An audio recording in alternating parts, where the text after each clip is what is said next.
Okay.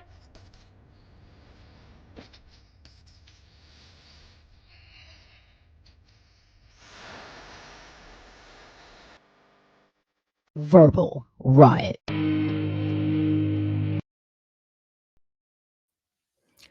Hey guys, welcome back to my show. You know what? Feeling a lot better than I did last week, and thank you guys for all the well wishes and the prayers. I was in bad shape. I'm not going to lie to you. I looked back at that video, and it turned out better than I thought it was. But I was not doing well. You guys. I think I told you that my health was had taken a weird turn, and I have been to the doctor since then, probably like twice already, probably three times actually, and they ran all the tests and did all the things and checked the heart and checked the brain and checked the blood, and they just can't find anything, so they're kind of stumped. But the cool thing is that I think I'm on the mend, which is good. So I'm feeling a lot better than I did last week. And again, thank you guys so much for the support, man. You guys left me some great messages, and I completely appreciate that. And hopefully, this thing is going to just pass, and I'll be able to drink booze again soon, or at least, you know, within this year. And I could have really used some booze a couple of nights ago when I watched the Acolyte, but I'm going to get into that a little bit later. But yeah, what's funny? I was thinking about what I was going to talk about today. I mean, I knew I was going to talk about the Acolyte, but I had made a decision a few days ago, and I actually made this decision probably Monday, so before the Acolyte even came out. And I know I put in the card there that I had a big announcement to make, right? So yeah, it's kind of a big announcement. It's not a huge announcement, right? Nothing life changing, nothing show breaking or anything like that. But that announcement that I was going to make is basically, guys, I'm not going to cover Star Wars on this show anymore. I'm just not. I can't do it. I can't do it anymore.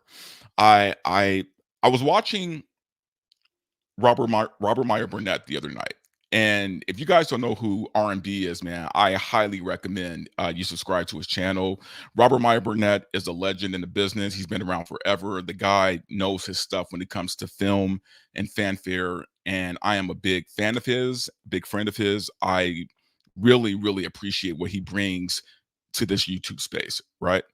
And if you ever heard Robert Meyer Burnett talk about film, it's like if William Shakespeare and Maya Angelou had a love child, right? Like he speaks about cinema, like with this poetry and this romance, right? Like he makes you fall in love with the movies you grew up with and why they were so good. And guys, if you're not following R&B, I highly recommend you do it, man. The guy is amazing. But I was watching a show the other day, and he says something, or actually it was last week, and he says something that really struck a chord in me, where he said he does not want to talk about things on his show anymore that he doesn't like, right? And I've been feeling this for a while myself. I can't do this on a week to week basis if I'm just covering things that I hate, right? Like I don't want to be that guy. I don't want to be that guy. Now don't get me wrong. I'm not saying I'm not going to criticize film, TV, games. I'm still going to criticize, but I want to do it more from a critical eye, right? Like, and I want to do it more from a standpoint of how I can make this, how we can make it better, right? Like, I just don't want to trash something just to trash it. Like, I just can't do that anymore. And it's not that I ever even set out to do that. I just was getting so frustrated with the quality of what Hollywood's been putting out lately, man. That in my frustration, it feels like I was just lashing out, right? Like a hurt tiger, right? And I realized I don't want to be that guy, I've heard other YouTubers say the same thing. Like I heard Kevin Smith said on his show a while back that he doesn't want to talk about anything that he doesn't like on the show because what's the point, right? And I think it was my health issue that really brought it home for me, right? It was the quality of life, man. Like, look, man, I just went through this major health crisis. Why am I spending my energy and my time on things I don't like? Life is short, time is short. We don't know how much time we have. And when you're a cat like me, with all these gray hairs, you know, time is ticking, so I don't want to spend that time, agonizing and just trashing other people's stuff, you know. Lucasfilm, they're not going to change, right? And the reason why I chose Star Wars in particular is because I have a friend who works for the MCU, right? He told me that, and by the way, I was going to put the MCU on this list until I had that conversation with him last week, where he told me that the MCU realizes that they made a mistake and that they are trying to course correct the ship, right? We're not going to see it for a little while because they have some things in the bag from before that they gotta, by contract, they gotta finish out. He said, but they are trying to right the ship and get back to quality stuff, right? He told me Lucasfilm, on the other hand, it's gone. There, it will burn to the ground before the fans ever get what they want ever again. It's done, right? Kathleen Kennedy is untouchable. There's nothing anyone, even the higher ups at Disney, can do about it. And so, therefore, if this is what Star Wars is now, I'm out. I'm out. I don't need the frustration. I just don't need any of that, man. Like it's negative. It's discouraging. You know what I mean? It's not something that it's not something I ever saw myself wanting to do, right? I don't want to just be a rage tuber. Okay? I want to talk about things that I like. And don't get me wrong, I will criticize things. Okay? But I want to criticize cinema. I want to criticize games. I want to criticize things in good faith. Like if a show is made in good faith and it's bad, that's fine. If a game is made in good faith and it's bad, okay, and I can criticize that. But if I know if I know that they're doing this purposely and that there's agenda behind it, I'm not going to waste my time criticizing because there's no point. They have a plan. They have an agenda. They're going to stick to it, regardless to what I say, regardless to what we say as a whole. It's not going to happen. So that was my big announcement, man. Is I just don't want to focus on something that brings me pain. You get what I'm saying? And unfortunately, right now, Star Wars is lost. It's a lost cause. And if you guys want to continue to stick with it, if you have the hope, if you have a new hope that it'll get better, by all means, guys. I'm not telling you, I will never tell anybody what to watch and not watch. I'm just telling you guys what I will no longer do. Okay. With that said, I told you guys a few weeks ago I was going to give this show till episode 3. And I did, right? I'm a man of my word. I watched episode 3 like the rest of you. And I am going to give my full review of episode 3. Last week when I was talking about episodes 1 and 2, I was in a lot of pain. I was kind of groggy. I wasn't at my best, so I wasn't able to really give a solid review of episodes 1 and 2. But by now, you guys have already heard enough and you've already seen enough, right? But I feel like now, feeling a little bit better, I can give a more solid review of episode 3, and I'm going to do that. So let's go ahead and get this over with. Power one, power two, the power of many. The power of one, the power of two, the power of many.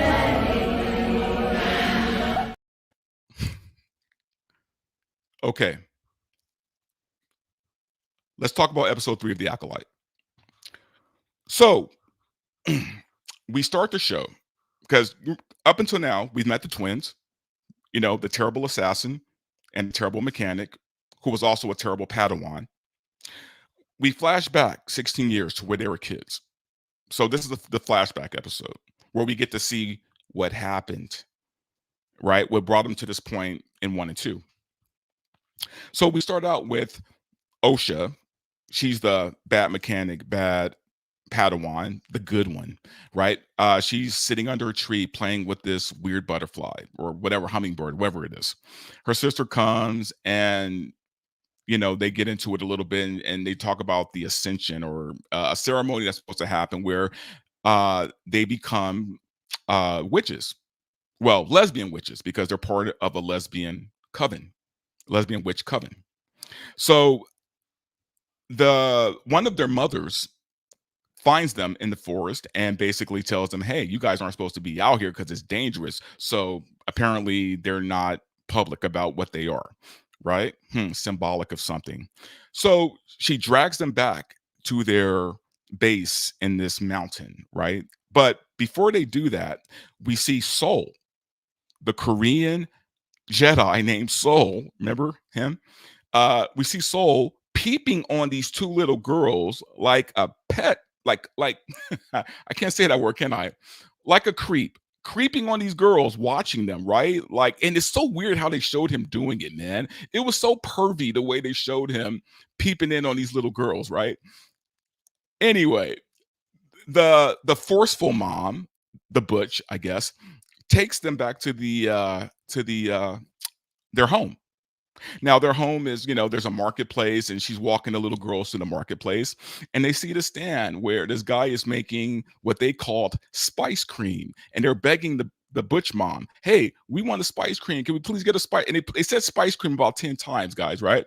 Now the thing about spice in Star Wars, in the Star Wars universe, is spice is basically cocaine. Spice is always used in reference of cocaine or drugs, probably cocaine because it's powder. It's cocaine, and they're making these spice cakes, right, or cocaine cakes, and the fem mom, comes into play, and I think she's the head mother, right? She's the queen of the lesbian witches, and she tells the butch mom, hey, let them have their cocaine pastries, right? So they do, while her and the butch mom go off and talk about the twins and mention how special they are. So they drop that little hint. We already know that what they're insinuating about them being special, but whatever, it's very heavy-handed. They're special. But, and they talk about getting them ready for the ascension. So the two little girls, Osha and May, are getting ready, for their ascension ceremony. But before I get into that, what happens, I guess, off screen is that the Jedi, four of them, Carrie Ann Moss's character, Indara, who we see get killed in the first 3 minutes of the show, of the first episode. The BG Jedi, the guy with the receding hairline and the fake beard, who was levitating. We see him, but as a paddle, or he's a Padawan at this point. We see him later. The Wookiee, and then Saul. So those are the four Jedi who are on the planet. Okay, and so going back to where the kids are getting ready. So the kids are getting ready for their ascension, and they're talking about, hey, like May is excited about the fact that she's about to become a lesbian witch, right? And Osha she's more like, she just wants to leave, right? She's the audience. She just wants to get out of there. She wants to travel the stars. She doesn't want to be a lesbian witch. She wants to, see the universe and go places and be anywhere but there, like the audience. And May is like, what's wrong with you, man? Like, we have everything here that we need. Why do you want to travel? And, blah, blah, blah, blah. They go back and forth. So here comes the day of the ascension, right? And the witches are, they're doing their ritual, right? They're doing this ritual that I showed you a few minutes ago, but I'm gonna make you watch it again. Power of one, the power of two, the power of many. The power of one, the power of two. Okay, enough of that. So as they're doing their interpretive dance, Osha and May come walking down to the head mother, who is performing some weird ritual on May to make her part of the lesbian witch cult, right? And now she's about to do it to Osha, who is, by the way, very unsure about it and kind of doesn't want to do it, but she's doing it anyway. Right before she does it to her, those four Jedi come in and break up their electric boogaloo. And basically, you know, the lesbian witches arm up. And by the way, guys, I want you to know something. The reason why I keep saying the lesbian witches is because Leslie Hetland herself said this is the gayest Star Wars ever made, and she was very proud of that. So I am honoring her wishes by referring to these ladies as the lesbian witches, because that's really what they are. I mean, I'm not lying here. I'm not making this shit up. I mean, they are lesbian witches. So anyway, the Jedi come in and and they tell them, hey, you know, we heard there were kids here, right? And you're not supposed to be teaching kids the Force. And the Butch mom says, hey, there's no kids here. And the Wookiee smells them. Again, this is some weird shit going on here, guys. So the girls, Osha obviously wants to leave. So she's the first one to come out when Carrie-Anne Moss's character says to come out, right? So she comes out and then May comes out. And Osha is fascinated by the Jedi, right? Like she's like, oh, I want to be one of these guys. I just want to get out of here. And Indara, Carrie-Anne Moss, tells the head mother, hey, you know, we Jedi are literally allowed to just take your children, right? Because they go out of their way. You have to understand, in this show especially, they go out of their way to make the Jedi seem like awful people, to make them seem like assholes. And there's just something odd about them being there for the specific purpose of taking these kids away, right? It kind of reminds me of what was that group in Germany that would go door to door and just take people out of their homes?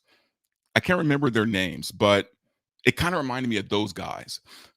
Anyway, let's get back to this shit. So they make a compromise, right? Where Indara tells her, hey, you know what? We just want to test them. That the soft mother, the fem mom, I'm gonna just call her fem mom. She agrees to let the Jedi test them, right? And so the next day, they bring the girls, but before that, they tell the girls, hey, you guys need to fail this test so that they can't take you, right? And they tell them how to cheat and not pass the test, basically just by lying, to lie. So May is like, yeah, no problem. I'm gonna lie my ass off, right? So May goes in there with the Jedi, lies, comes back out happy as hell, high fives, you know, the lesbian witches. Then Osha goes in there and, you know, she tries to lie and somehow fails at that.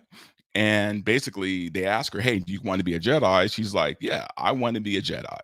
So they tell her, hey, cool, but you got to go tell your mom and your coven that you want to be a Jedi and that you're going to leave, right? So Osha goes to her mom, tells her, hey, you know what? I want to do this. And mom's like, okay, but you realize you'll never see us again. You never see your mom, your sister. You'll never see your friends. You'll never see nobody ever again if you do this, right? And she's like, okay, cool. Peace, right? So, so she goes in her room, packs her clothes. And, as she's packing, May comes in. Now, May is hurt that her sister wants to leave. And you would think that a hurt sister would say, hey, I love you. I don't want you to go. You're part of the family, right? You should stay here. No, May tells Osha, hey, you're not going to leave because I'm going to kill you. I'm going to kill you, right? At that point, I was half asleep, guys. I was falling asleep. This was a boring ass episode on top of being dumb. But when she said that, I even jumped up like, what? Like, where did this come from? Right? Like they depicted May in the show, in this episode as assertive, kind of aggressive, very headstrong, but she was never depicted as a psychopath. She was a psycho all of a sudden, right? So what she does is she pushes Osha, takes her notebook, locks her in the room, and Osha's banging, hey, let me out, let me out. May lights the notebook on fire, right? That's all we see is her lighted on fire. We go back into the room with Osha. All of a sudden, the door is on fire. The floor is on fire. Their base is in the side of a mountain, right? Geology 101, what is a mountain made of? Right? So as this mountain of rock is catching on fire in this room, OSHA finds her way out. But then it turns out the whole mountain's on fire. And I'm thinking, she lit a notebook on fire in a mountain. And somehow the whole mountain is on fire. Oh, and by the way, that fire killed all the witches. All the powerful, force using witches died from this mountain fire inside of a mountain. So at some point, OSHA and May run into each other inside the burning mountain, and they're on a bridge that's about to collapse. They're yelling at each other. May falls, it collapses. May falls. Then OSHA falls, but she's hanging on to something, and out of nowhere, Soul, the Korean Jedi, appears and saves her and takes her to the ship. Why he was there? No idea. He tells her that basically they're all gone. Everyone died in the fire. And then they ended on May, who somehow survived the fall, right? The little girl with no power survived the burning mountain where the powerful witches didn't. And it ends with her staring at a tree. The end.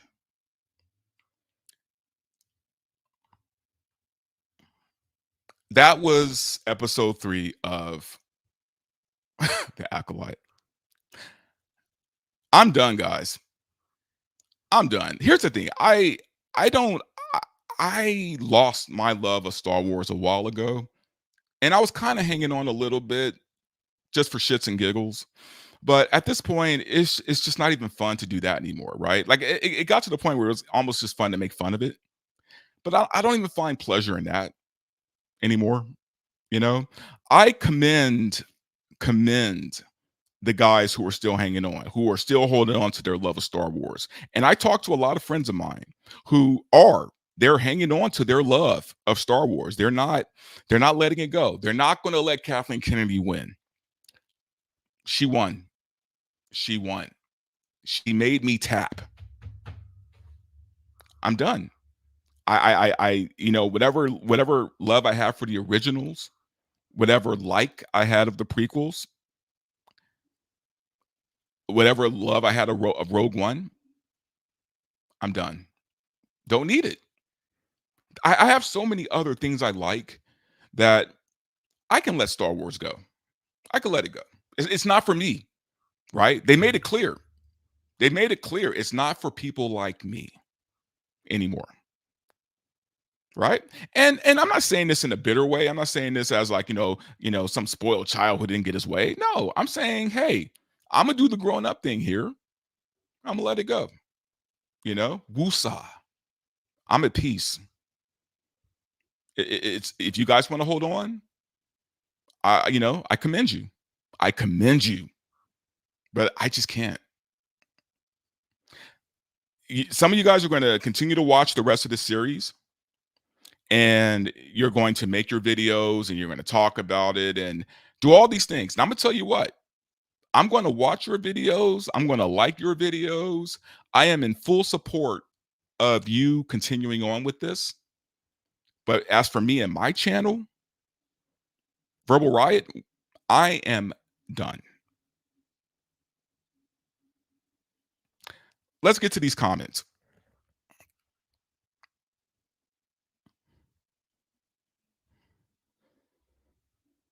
All right. Skeletor says, spice cream.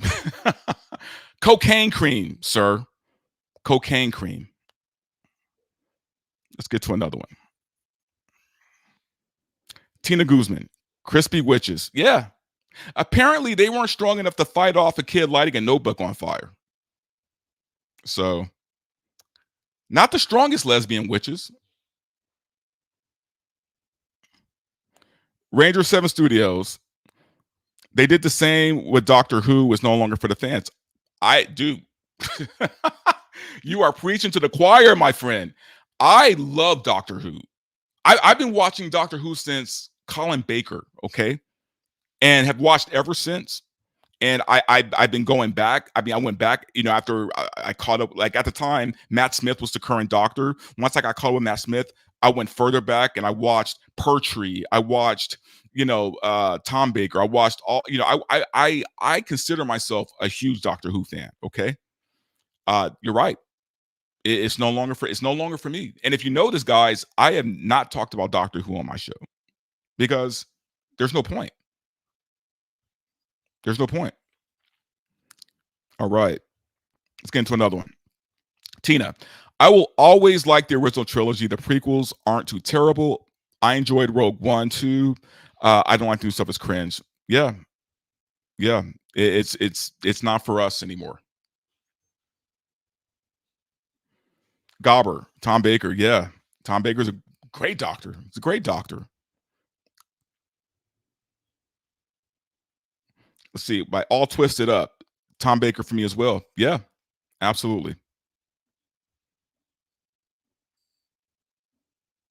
Von Zoli says, get the likes up. I agree with that. I would appreciate that, guys. Get those likes up. All Twisted Up. I try to watch new stuff, but it all goes forgotten right after I'm done. Yeah, and that's the problem, right? Like, it's forgettable at best, and at worst, it's just the cringiest thing you'll ever watch. All Twisted Up. Dante is making it seem more interesting the actual show. You know what's funny, guys? I've noticed most YouTubers have made this show more interesting than it really is, which is a shame. All right, I'm gonna get to a couple of more, and then I'm going to move on. George the Giant Slayer, all hail Verbal Riot. Thank you so much, George. You're amazing, man. Love you. I love being on your show. Always have a good time on your show. Thank you so much for the support. And I'm going to do one more. All right, this is from Geeka Moomin. I think everyone should criticize when creators actually care about what we say. Otherwise, it's a waste of time. I think everyone should criticize when creators actually care about what we say. Otherwise, it's a waste of time. I'm not sure what that means. But yeah, I mean, look, as far as guys, listen, as far as, and actually, this is going to tie into my next topic, actually. So let me go ahead and just pull that up because I need to talk about this. Yeah, so there's been, and speaking about the Acolyte, right? The other part of what I want to talk about has to do with what's going on right now with critics, right? There is a problem with film critics right now, a big problem. And Rotten Tomatoes has a lot to do with this. A lot to do with this, right? And if you guys know what I'm talking about when the Rotten review scores for the Acolyte were disgustingly polarizing, right? Like the critics gave it a 92, guys. A 92. In fact, let me pull it up. This was last week. The score has changed. I'm going to get into that as well. But I want you guys to see something here. Okay. This was the score as of last Friday, right? It was 92% by the critics, 28% by the audience. 92% out of 103 professional critics, right? That Rotten Tomato certifies. 92%, right? See, what they said was that that 28% was all review bombs, right? All 2,500 reviews were review bombs. All bigots. 2,500 bigots just wanted to bash the Acolyte because it's diverse and inclusive. And yet, 103 professional critics, 92%? Really? Really? 92? Guys, I want to show you something. I pulled this up today. I want you to look at this. Breaking Bad, 96% critic review. The Sopranos, 92% critic review. The Wire, one of the greatest shows ever made, ever written, ever acted, one of the best shows ever made. Okay, my favorite show of all time. The Wire, 94%. You're telling me that the Acolyte is 2% lower than The Wire on even keel with The Sopranos? The Acolyte. There is some bullshit going on.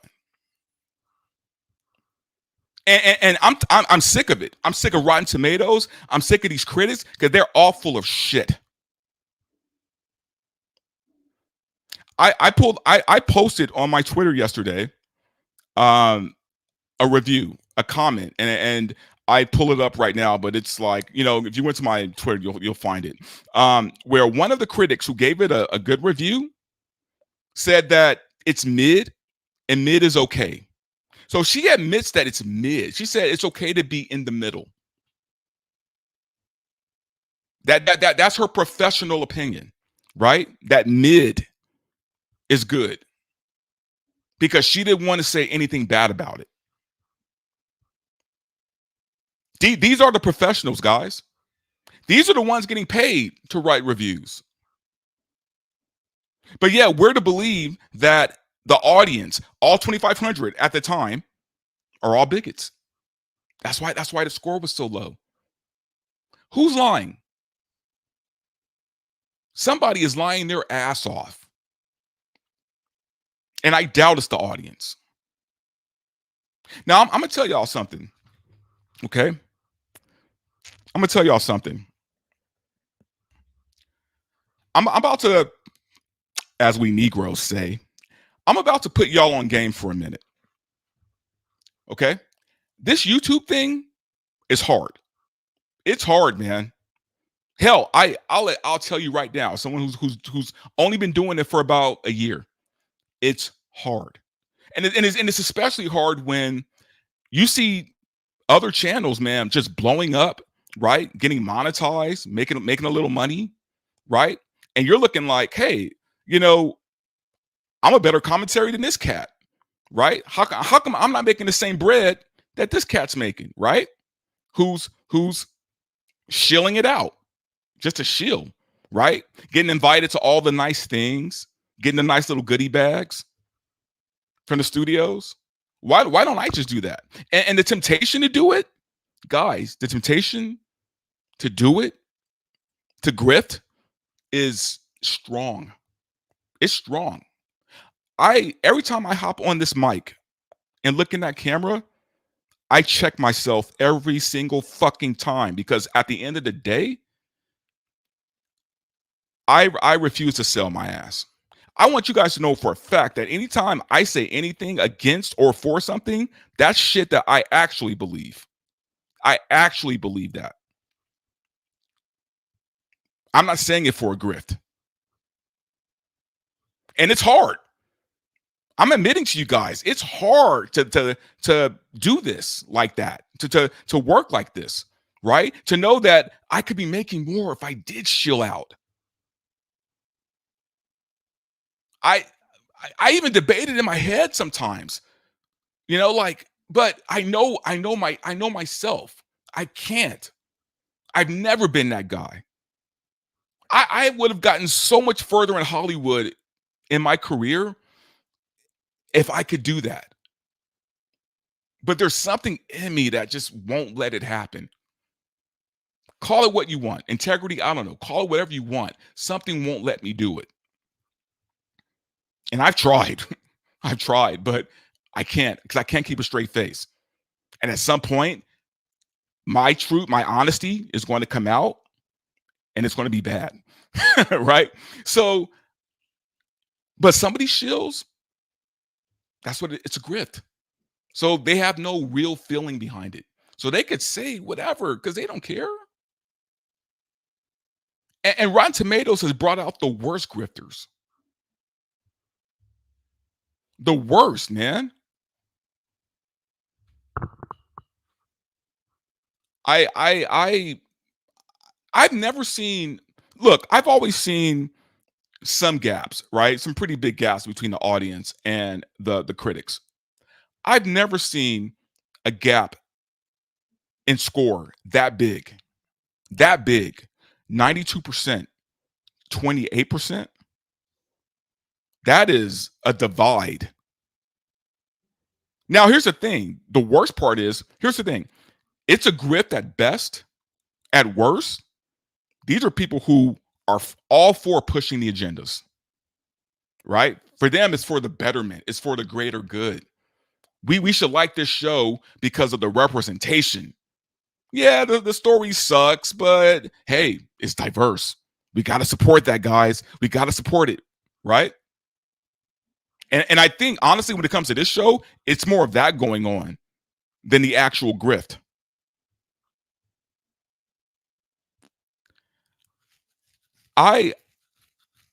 This is why people don't trust critics anymore. It has done so much damage to real critics.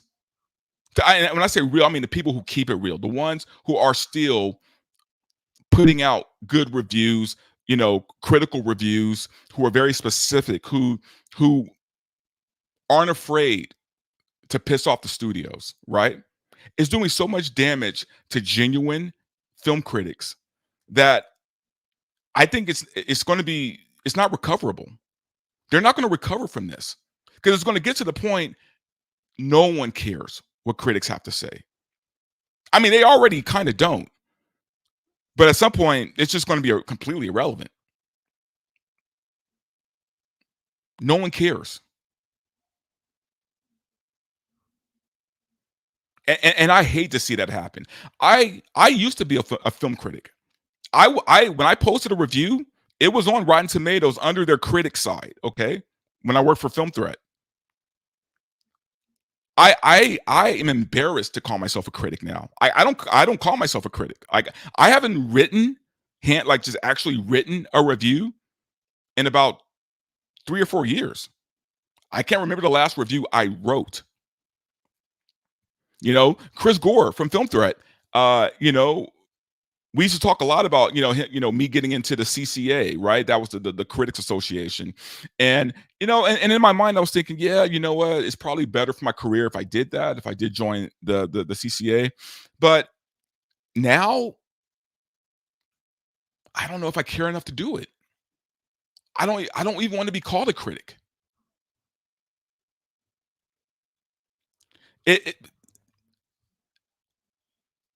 Again, man, and I talked about Robert Meyer Burnett at the beginning of my video, right?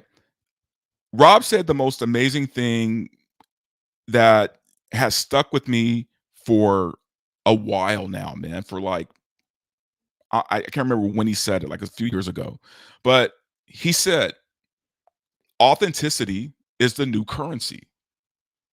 And he's right, because authenticity is valuable now because there's so much lack of it, right? When there's a lack of something, it becomes valuable. And sadly enough, integrity, being authentic, are rare now, especially in the film business.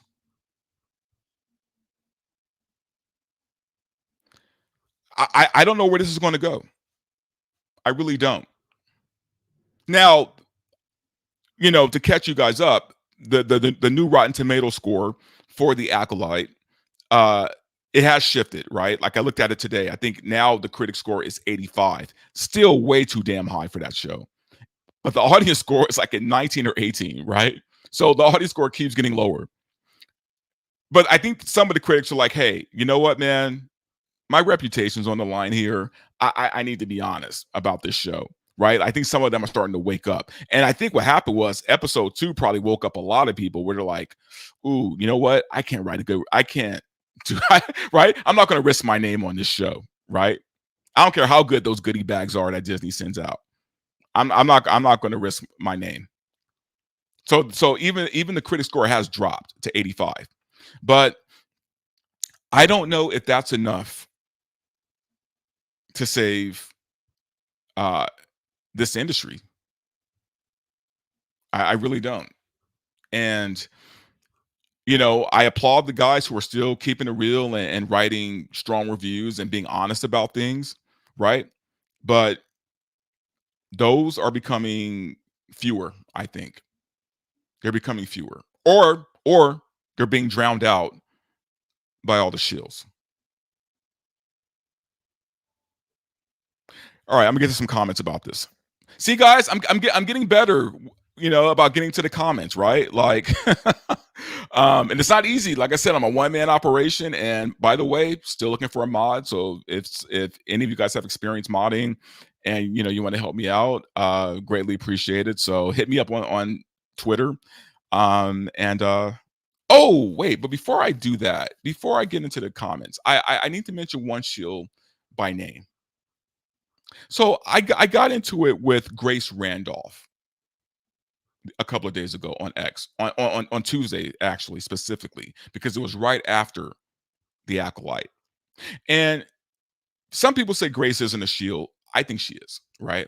Because the first thing she did right after that episode aired, the first thing she did was hop on X and defend it and started and going after the bigots, right? She put up the bigot shield immediately. You guys remember the bigot shield I talked about last week? Oh, she raised the bigot shield immediately, right? So I called her on it, right? Like, basically, I went to her comments and I said, relax, Grace. Your Disney check cleared, right? Sure enough, 5 minutes later, she blocked me, because that's what she does. Whenever she gets called out by anybody, she blocks them. Right? It's people like her, right, who are quick to call the fans or anyone who doesn't agree with agenda-filled and message-filled media a bigot. Oh, and by the way, guys, if you go on YouTube or watch some of the reaction channels, they're already calling people who don't like this show bigots. They're already doing it, especially after this last episode. But yeah, Grace Randolph gets my shill of the week. All right, now I'm gonna get to the comments.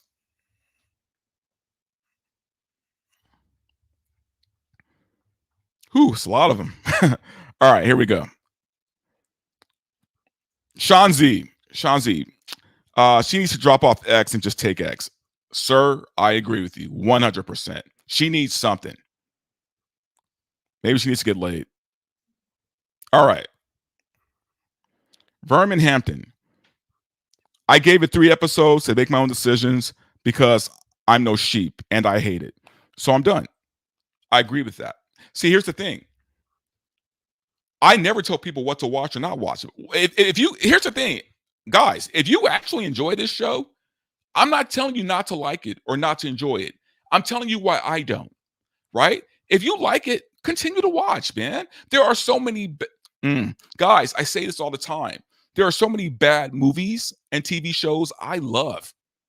And I know they're bad. I accept that they're bad. Love them anyway. Don't care. Right? For some reason, they appeal to me. So if you like it, watch it.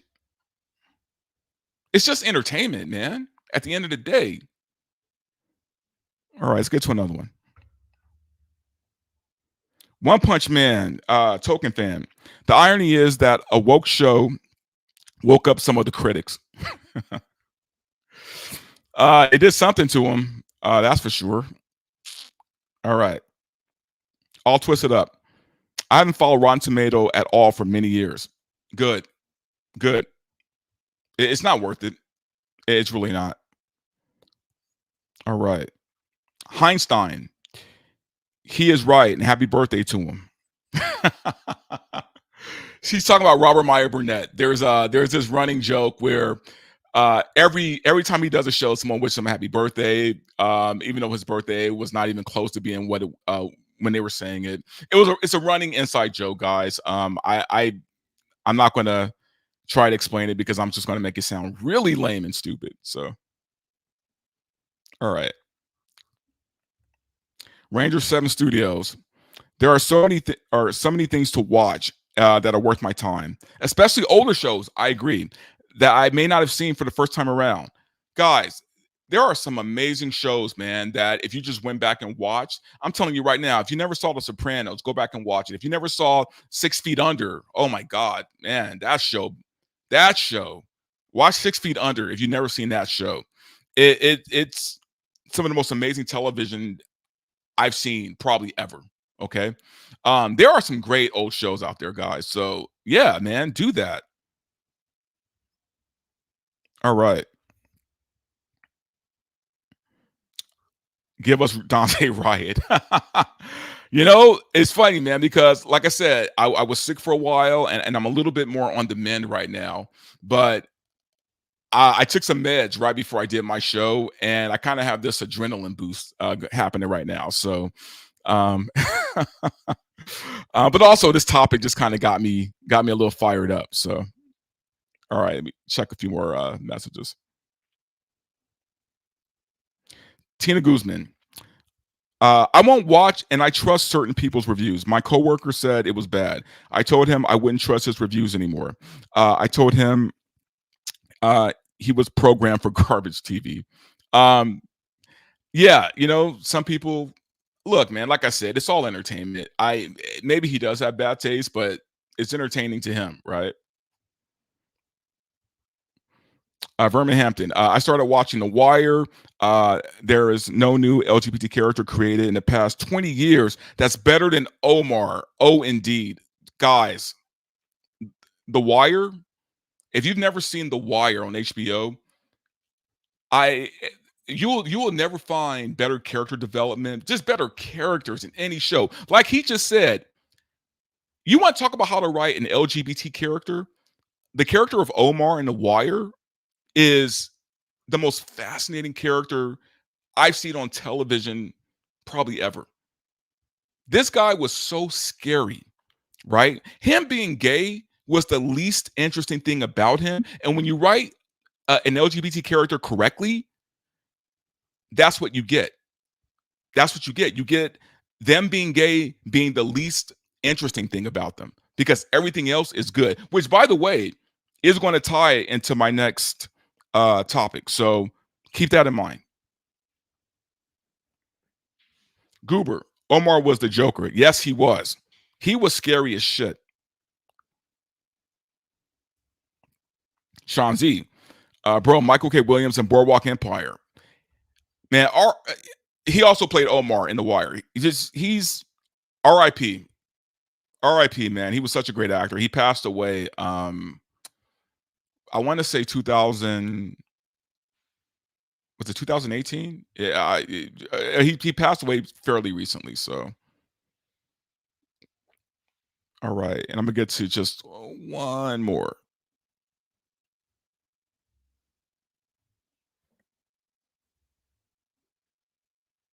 Give us a weekly shill riot. You know what, guys? I thought about doing that, but my thing is, look, I'm not. I don't want to. I don't want to waste energy calling out every shill, right? I called out Grace Randolph because she literally just kind of came at us. She just came at us for no reason. And here's the thing: I have taken Grace's stuff for a while now, right? Where I'm just like, she kind of has her own niche, even though she does what we do.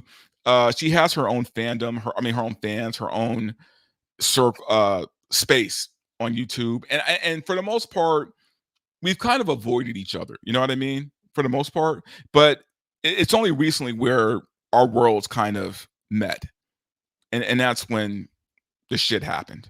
All right, I'm gonna read one more. One Punch Man token fan. RIP. Yeah. R.I.P. to Michael White.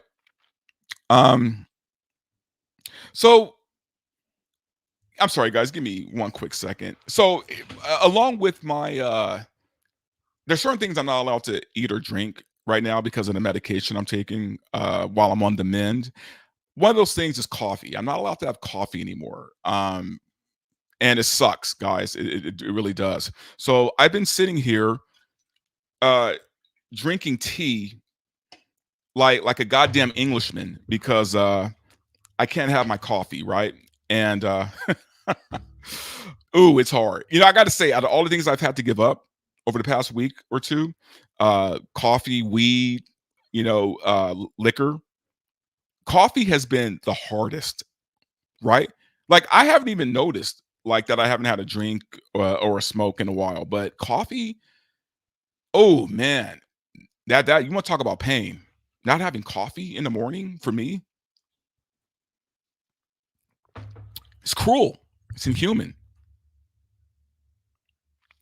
All right, I'm gonna talk about something more pleasant right now as I close out the show, but it's all going to tie into a theme that I'm going to bring back up. The trailer for season 2 of Arcane came out, and I've seen the trailer already, but I'm going to watch it with you guys because I want you guys just to kind of see like what uh just not only how to write female characters, but how to write LGBT characters, man.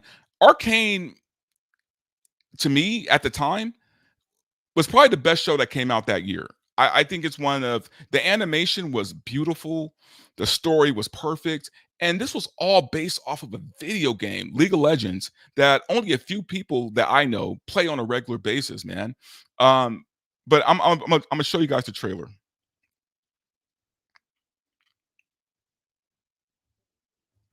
Badass, badass. If you guys never saw the for the first season on Netflix, go watch it. Go watch it. If you're looking for a show to watch that you haven't seen yet, watch that show. You want to talk about how to write female characters, strong female character, girl bosses, right? That's how you do it. That's how you know how, you want to know how to write LGBT characters. That's how you do it, right? Vi, the main character of the show, who is gay, is the least interesting thing about her. She is just a badass. Just a badass, right? Her sister Jinx is the Harley Quinn we deserve, right? Like Caitlyn, all Jace, amazing character, man. Talk about a guy who, is fully fleshed out where, he's not the strongest guy in the world. He has some very bad qualities about him.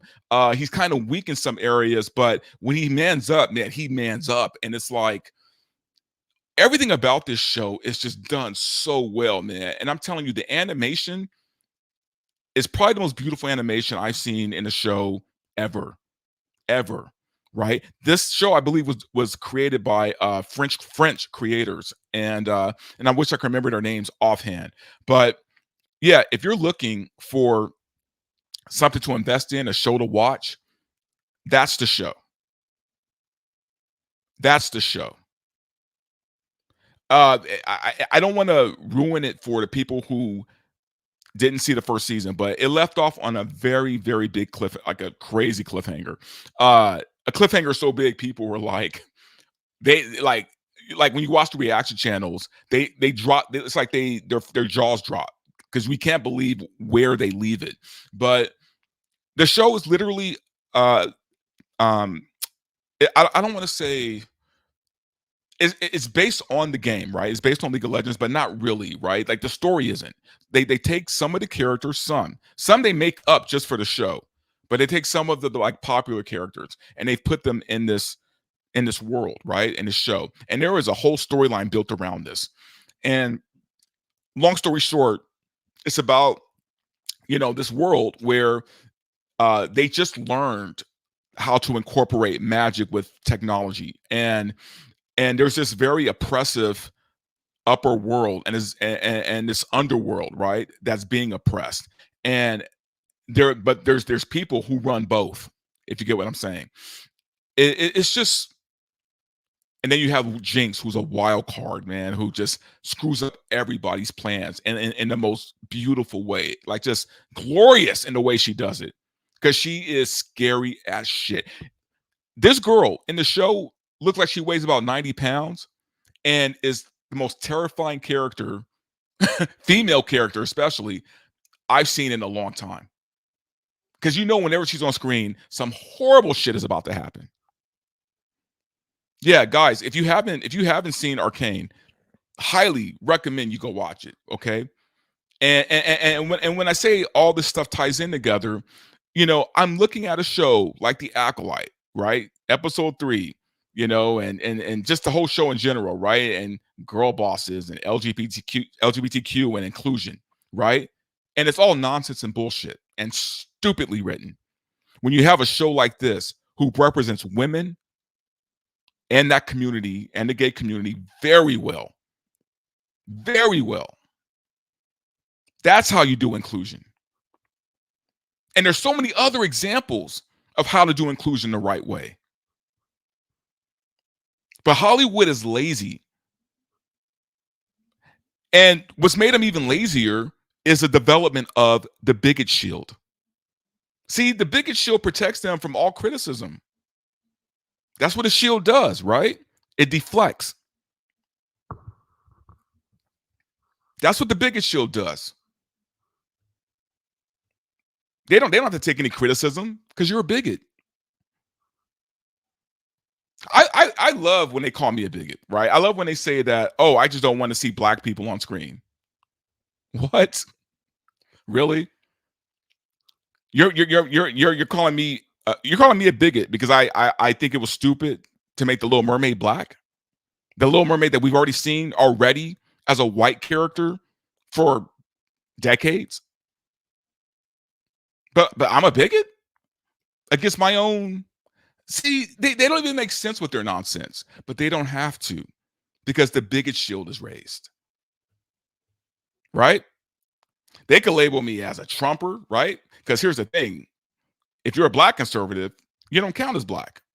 Here's the thing. I'm not a black conservative, by the way. I'm not a black conservative. I'm not a black liberal. I say fuck both parties. But because I don't agree with the liberals, I might as well be Republican, right? What's that joke that conservative black men are just straight white men? Which, whatever. Guys, I want you to know something. In my heart of hearts, I'm kind of I'm an anarchist. I kind of am. I like to disrupt shit, right? I would love to see Hollywood burn, right? I would love to see them learn a lesson, right? I would love to see them fail on all fronts. I want to see them go broke, right? Not because I'm malicious or evil, but because they are. And they tried to hide behind good. They tried to hide behind morality and inclusion and diversity, right? They don't give a shit about that. They never have. Ask black actors of the 80s how much inclusion, of the 90s, how much inclusion Hollywood has loved. Ask them. Right? Oh, but things are different now, right? We live in better times. Fuck that. No, we don't. We live in slicker times. It's easier to fool people now.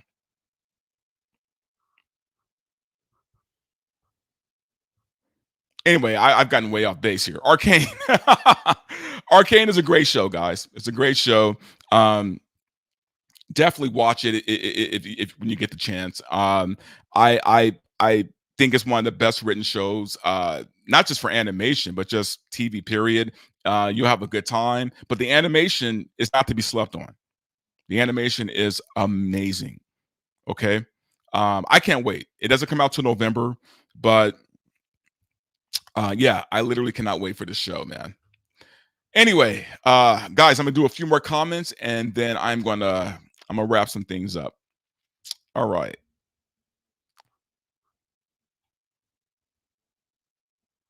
There's Sonar.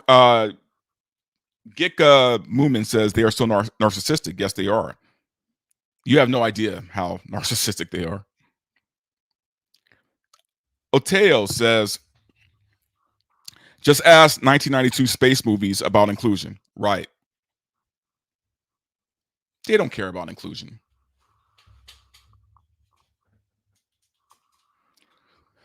Okay. Let's get to a few more. I love the show with Tina Guzman. I love the show with good entertaining stories. Yeah. We all should. Oh, read that one already. Vernon Hampton says, I would like to see private film companies rise to compete with Hollywood. I would love for that to happen. It needs to happen.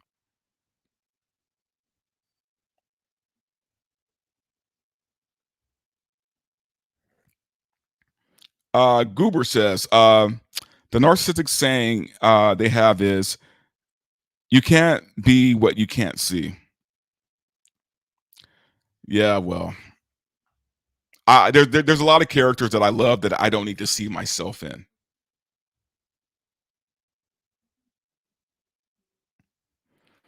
Oteo says, do some reviews of shows you love. I'm plan to. I'm going to do a lot more of that.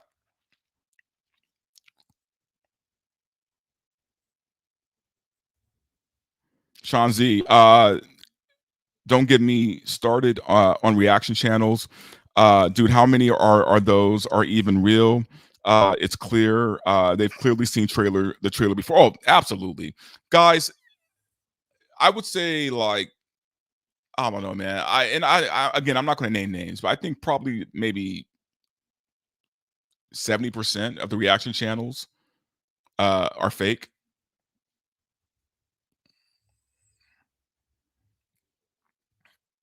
And definitely Shills.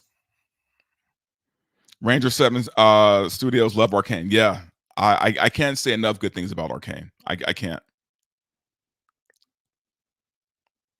Ferna Hampton, that's an American.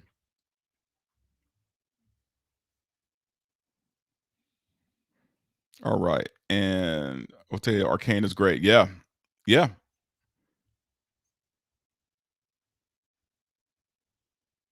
All right. I'm gonna do maybe just one more. Let's see. R.I.P. Clubby. One Punch Man. One Punch Man token fan. R.I.P. Clubby. Yeah. R.I.P. man. He was a great actor, man. And Michael Fracker. Does the show ever explain how they located OSHA on the starship in the first episode? Honestly, man, I don't even remember because it's that forgettable. It's really that forgettable. Yeah, I look, like I said, I'm not going to continue on with the show. Like I said, I gave my word that I would watch until the third episode, and I did that. I watched to the third episode. I don't need to watch anymore.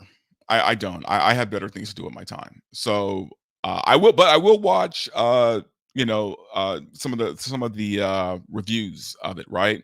Like I know Critical Drinker does reviews on it that are hilarious.